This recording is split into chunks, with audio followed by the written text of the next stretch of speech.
আমার ছেলের সাথে ওর মেয়ের সাথে সোহেলের মেয়ের সাথে সম্পর্ক, আর মাইনুদ্দিন আর সোহাগ ওগুলা সম্পর্ক হয়েছে যাই ওই মেয়ের মার সাথে সম্পর্ক।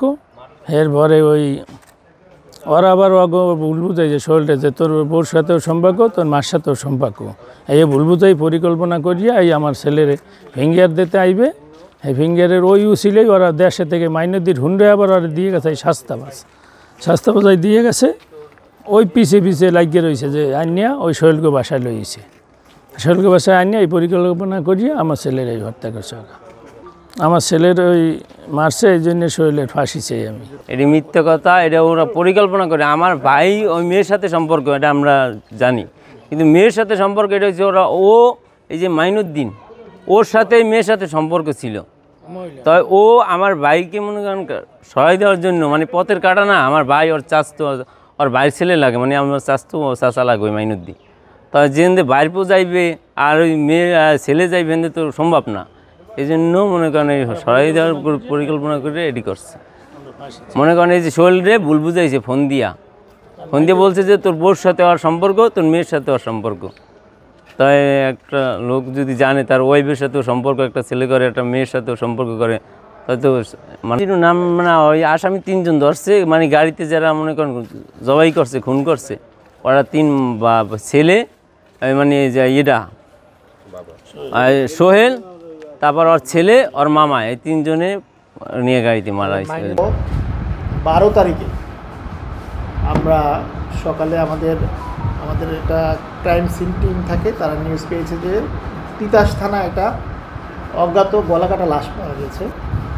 বসুন্ধরা টিস্যু, অশুদ্ধতার বিরুদ্ধে এক বিন্দুও ছাড় নয়। 15 তারিখে আমরা মূল যারা আসামি ছিল, মানে এই হত্যাকাণ্ডের সাথে সরাসরি যারা জড়িত ছিল, মূলত একজন, তার সাথে আরও 2 জন তার সহযোগী ছিল, তাদেরকে আমরা অ্যারেস্ট করতে সমর্থ হই।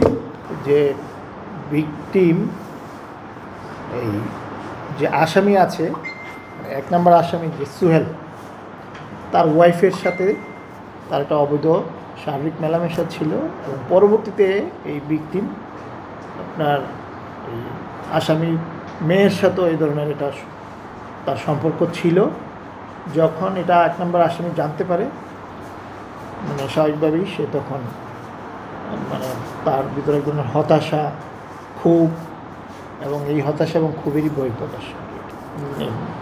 যেটা আমাদেরকে, অর্থাৎ 1 নম্বর আসামি আমাদেরকে যেটা বলল, যখন সে জানতে পারছে যে তার ওয়াইফের সাথে তার এই ধরনের ঘটনা, এবং পরবর্তী তার মেয়ের সাথেও তার একটা ইলিসিট অ্যাফেয়ার ছিল, তখন সে মানে তাকে সে আবার ফোনে কল করে নিয়ে আসে তার বাড়িতে আর কি। তো নিয়ে এনে সে তাকে খাওয়া দাওয়া করাইছে, তার সাথে 1 রাত ছিল, সে যেটা আমাকে বলল। আর রাতে সে প্ল্যান করেছে যে এদিকে নিয়ে আসবে। মূলত মানে যে ভিকটিম, তাকে বলা হয়েছিল যে আমরা সিলেটের দিকে যাব, আর সিলেটে না যেয়ে সে বেসিক্যালি সে একজন মাইক্রো গাড়ি চালায় আর কি, যে আসামি। তো সিলেটে না যেয়ে তার আবার বোনের বাড়ি হচ্ছে তিতাসে, সে এদিকে আসছিল।